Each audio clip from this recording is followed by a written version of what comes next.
Magandang araw! Ang ibabahagi ko sa inyo ngayong araw ay ang akdang Ang Kakaibang Hiling ng Mag-aaral ni Ginang Robles mula sa Life That Matters. Magbasa, makinig, matuto at magsaya. Ako si Binibining Menya. Handa na ba kayo? Tara na, umpisa na nating isa-isahin at pirapirasuhin ang mga detalyeng nakapaloob dito.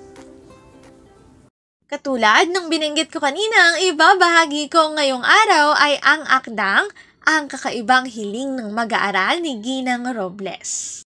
Biyernes na ng hapon, konting oras na lang ay magsisiuwian na ang mga estudyante ni Ginang Robles, isang guro sa elementarya.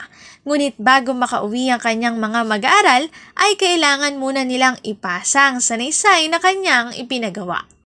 Ukol ito sa kanilang hiling sa Diyos na nais nilang magkaroon ng katuparan. Bago mag-alas 5 ay naipasa na ng mga mag-aaral ang kanilang sanaysay na ginawa.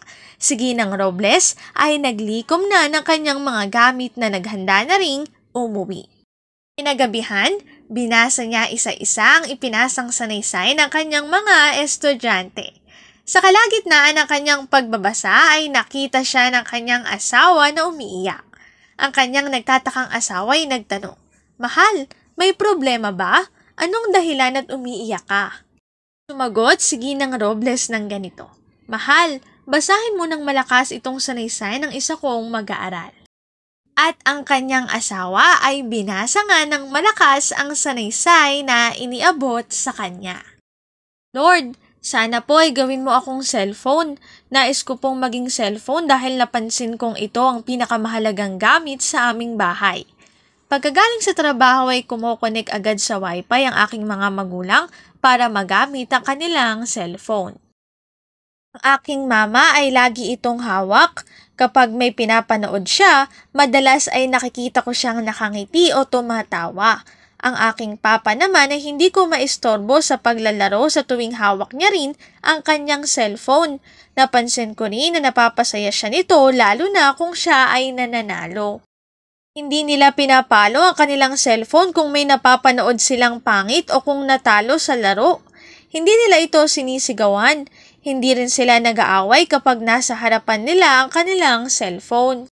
Sa tingin ko ay espesyal at napakahalaga nito sa aking mga magulang. Nais ko pong maging kasing halaga ng cellphone na lagi nilang hawak. Gumugugol kasi ito ng maraming oras nila. Kung magiging cellphone ako, tiyak akong magkakaroon na sila ng mahabang oras sa akin. Gugugulin na ni Papa ang kanyang oras para makipaglaro sa akin. Siguradong mapapansin na nila ako. Ang nais ko lang naman ay mapatawa sila at makitang nakangiti sa harap ko. Mahal na mahal ko sila kaya nais ko po silang mapasaya. Lord, ito lang po ang tangi kong hiling. Pakiusap, gawin mo po sana akong cellphone." Nakalulungkot naman ang hiling ng estudyante mo, mahal. Kung mababasa ito ng kanyang mga magulang, tiyak na mapapaiyak sila at bibigyan na nila ng oras ang kanilang anak. Tugon ng asawa ni Ginang Robles.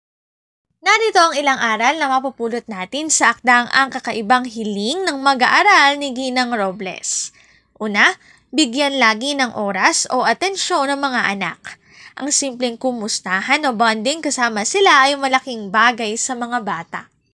Ikalawa, huwag ubusin ang oras sa paggamit ng cellphone. Maraming mas mahalagang bagay kaysa mag-online games o mag-Facebook. Narito ang aking sanggunian ng mga impormasyong nakatala sa bawat slides. Kung interesado kayo na magbasa pa, maaari niyong bisitahin ang website na ito. Ang Kakaibang Hiling ng Mag-aaral ni Ginang Robles mula sa Life That Matters.